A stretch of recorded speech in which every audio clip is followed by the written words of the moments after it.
Salut les amis, j'espère que vous allez bien. On se retrouve pour une nouvelle vidéo débrief du match entre Strasbourg et le PSG, match qui s'est joué à la Méno. Voilà, ça a été compliqué, mais avant de commencer ce débrief, n'hésitez pas à liker, à vous abonner et à activer la cloche de notification. Merci à tous ceux qui le feront. N'hésitez pas aussi à mettre un petit commentaire pour ceux qui veulent. N'hésitez pas à s'inscrire sur la chaîne et surtout, c'est très important, tous ceux qui ne se sont pas abonnés, parce que je sais que vous êtes beaucoup qui n'êtes pas abonnés. Abonnez-vous. Ça prend même pas 2 secondes. Abonnez-vous, faites-le, ça soutient énormément. Merci à tous ceux qui vont le faire. Vous êtes les boss. Et on est tout de suite parti. Et moi, je vais vous dire que on a eu des problèmes. Alors moi, je veux bien ici et ça, mais c'est pas possible en fait. On a des problèmes, mais on a aussi des choses négatives. Donc quand on a des problèmes, il faut les dire.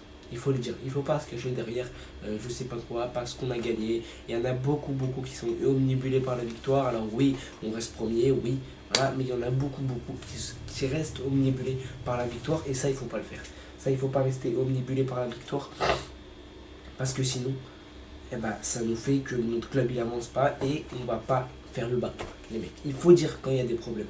Il faut le dire quand nous on voit des problèmes, quand les supporters on n'est pas d'accord avec quelque chose, quand les supporters on voit quelque chose avec peut-être voilà les joueurs voilà ne le voient pas, mais il faut le dire, c'est important de le dire parce que sinon on va jamais avancer, sinon on n'avancera jamais.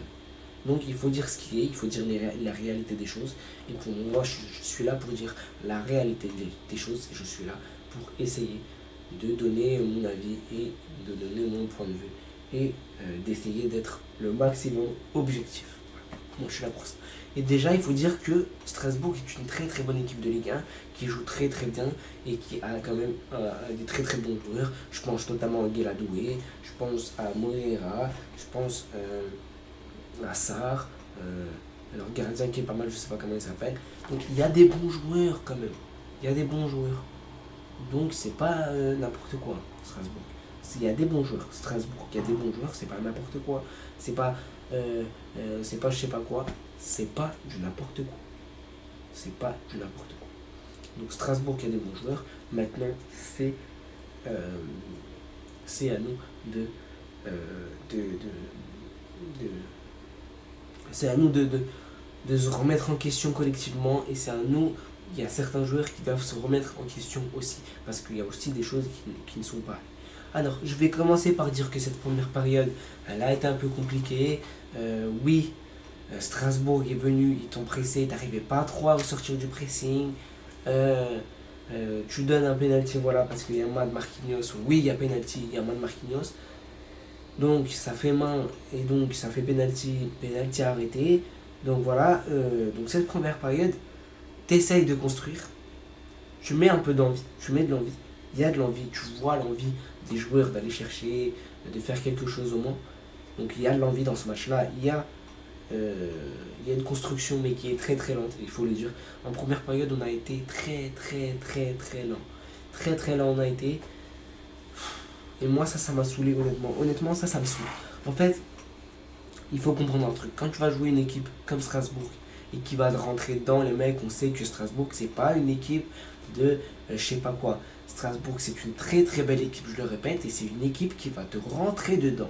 C'est une équipe qui va être agressive sur le porteur de balle, c'est une équipe qui va venir te presser, et c'est une équipe que quand tu peux pas ressortir du pressing, elle va te faire mal. Et quand tu vas pas jouer vite, et que tu vas pas construire vite, et du coup, tes milieux de terrain vont créer vite, du coup, ça fait que eux, ils vont gagner les duels physiques, ils vont mieux être sur le terrain, et ils vont se remplacer et t'asphyxier et t'empêcher et te gêner de jouer. Parce que nous, ce qu'on a fait aujourd'hui dans cette première période, je dis bien dans cette première période, c'est que on a été très lent dans la construction, ce qui fait que Strasbourg se remplace et donc ce qui fait que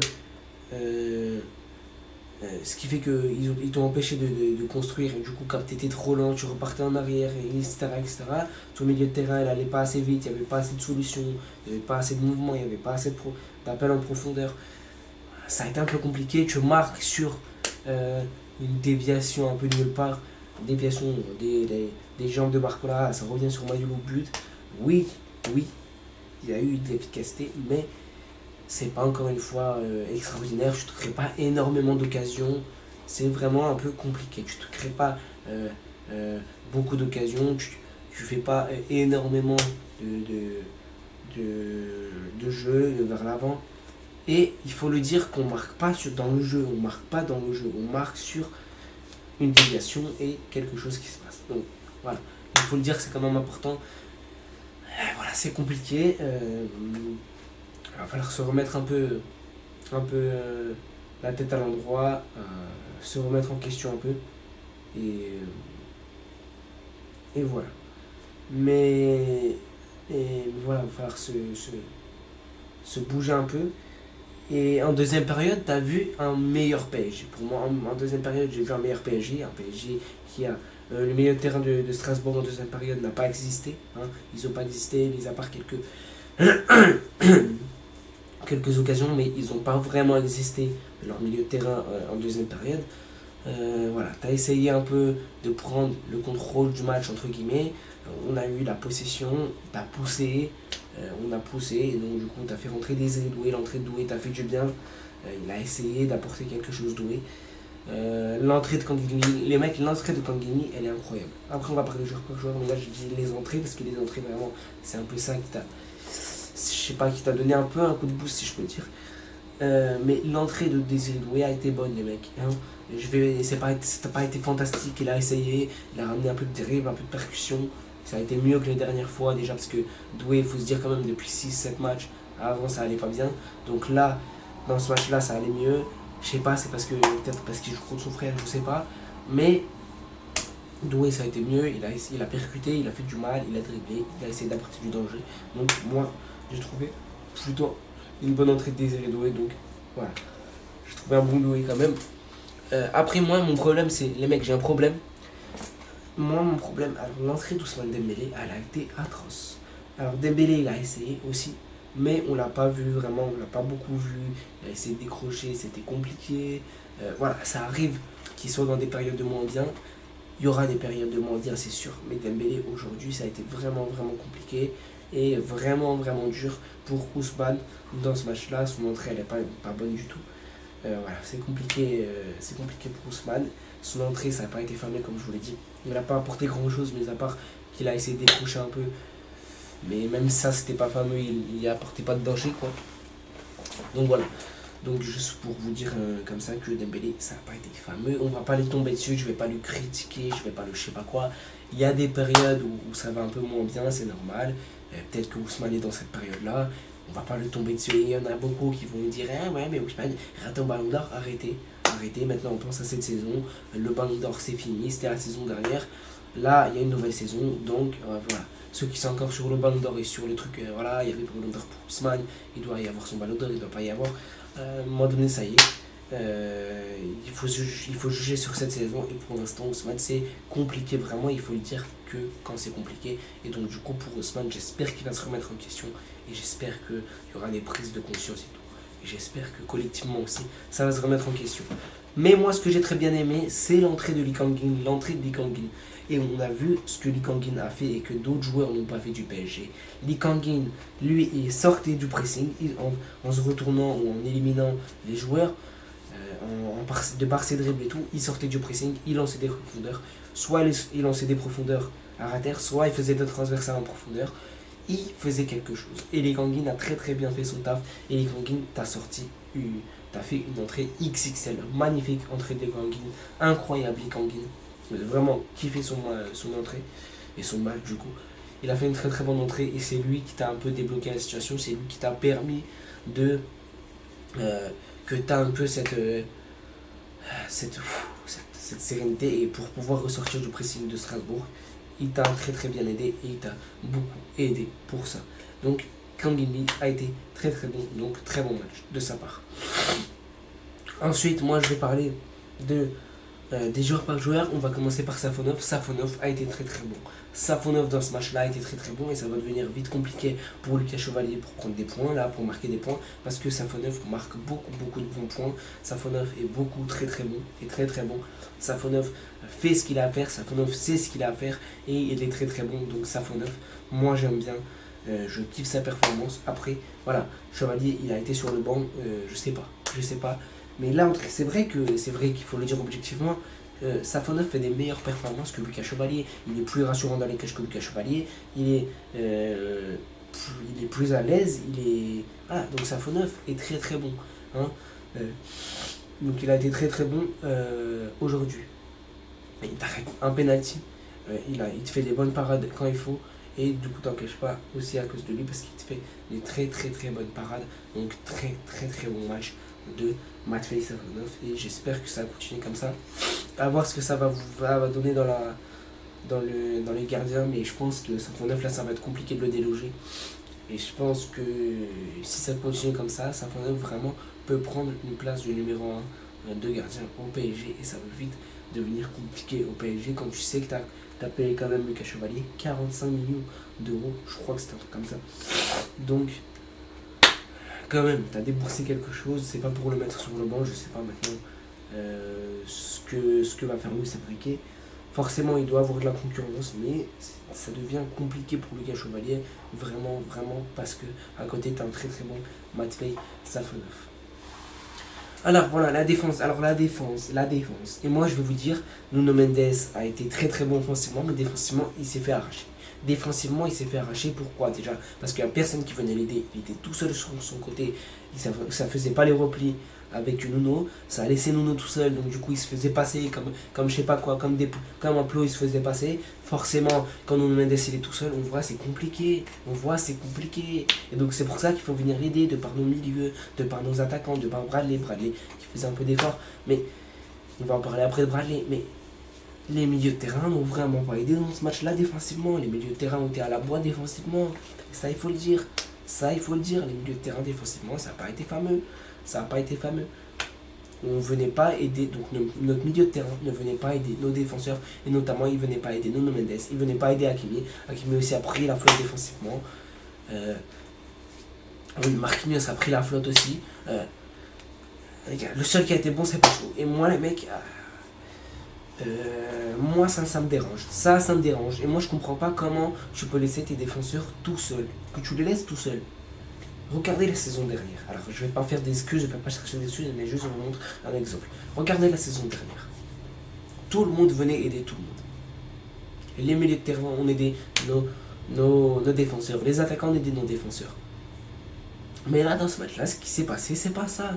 On n'est pas venu aider nos défenseurs. Et le milieu de terrain, tu laissais ta défense tout seul. Et forcément, quand tu laisses ta défense tout seul, il y a but, et il y a danger, et il y a très très gros danger.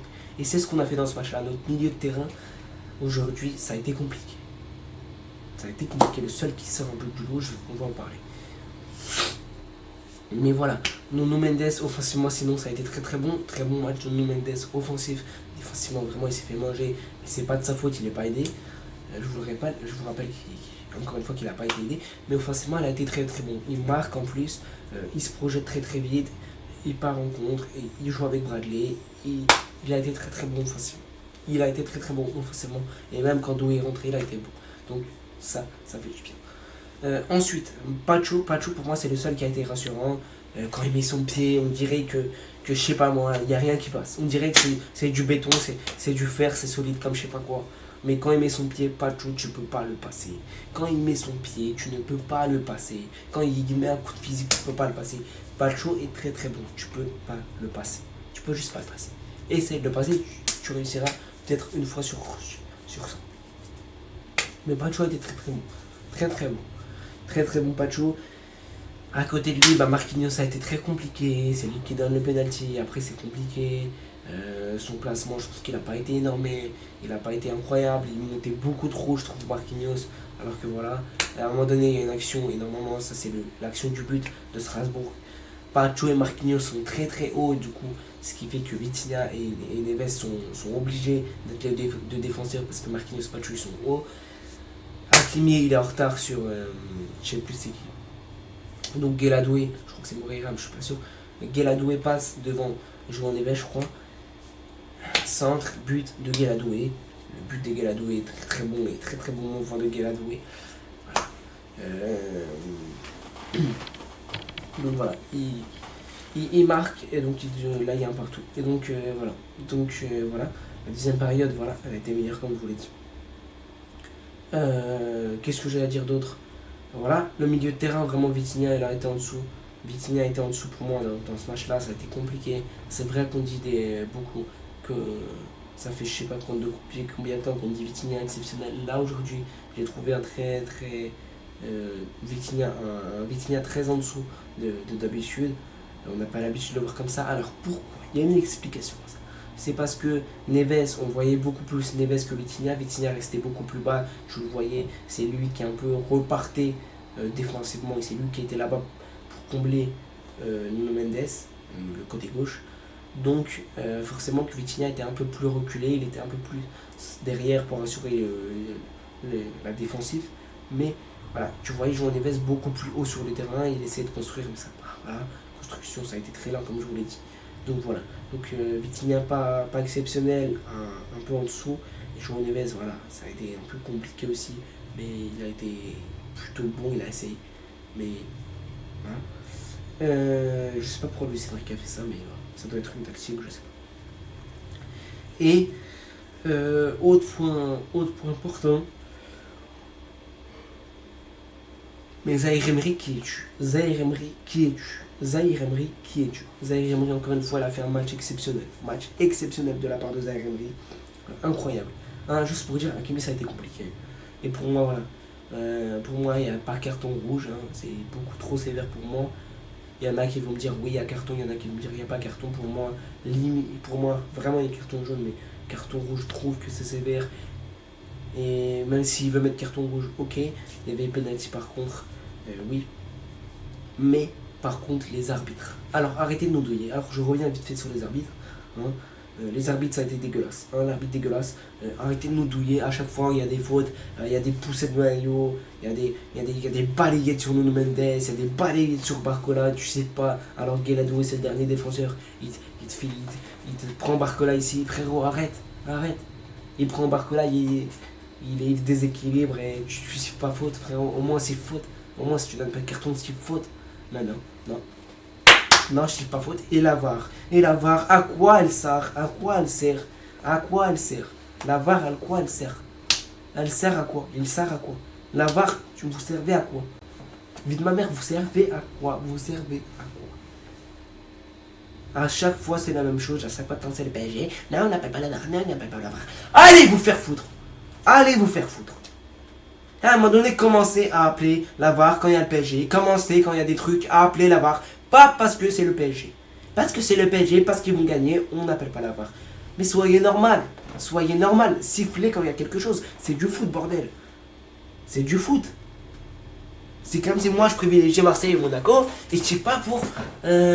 Et je chiffre pas pour le PSG quand il y a des fautes. Et ben c'est ça. La Ligue 1, c'est ça. On se fait baiser à chaque fois. Dans la décision arbitrale, à chaque fois, on se fait.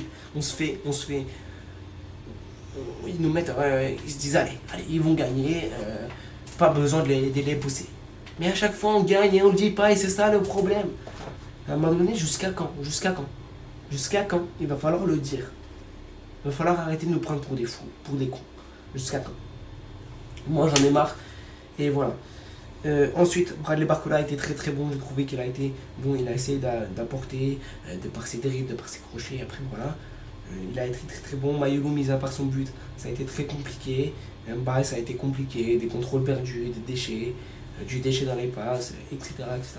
Ça a été compliqué. Donc voilà. Voilà pour moi les mecs, c'est tout pour ce débrief. N'hésitez pas à liker, à vous abonner. Le plus important, c'est la victoire. Et je retiens quand même les bons matchs de Doué, le bon match de Lille, la bonne entrée de Lille. Warenza et Remri exceptionnel. Je retiens Safonaf exceptionnel. Pacho très très bon. Nuno Mendes très très bon. Je retiens quand même, il y a quand même du positif. Je retiens l'envie. Je retiens voilà, que quand même tu as essayé. C'est pas facile contre Strasbourg. Donc voilà. Donc il y a des choses à améliorer.